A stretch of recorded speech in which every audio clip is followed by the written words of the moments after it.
দিচ্ছি। 100 টাকার নোট? এত বড় নোট তুই কোথায় পেয়েছু? বাবা দিচ্ছে। বাবা দিছে না চুরি করে আনছু? না, চুরি করিনি, বাবা দিচ্ছে।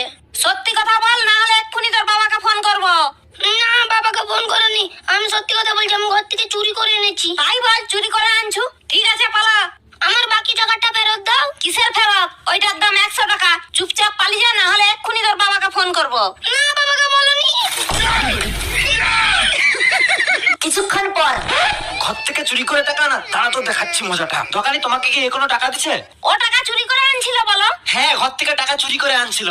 আমি তো জানি ও টাকাটা চুরি করে আনছিল, সেই কারণে টাকাটা ফেরত না দিয়ে আমি নিজের কাছেই টাকাটা রেখে দিছি। হ্যাঁ, ওই দোকানিকে তুই কত টাকা চুরি করে দিয়েছিলি রে? 500 টাকা দিয়েছিলাম।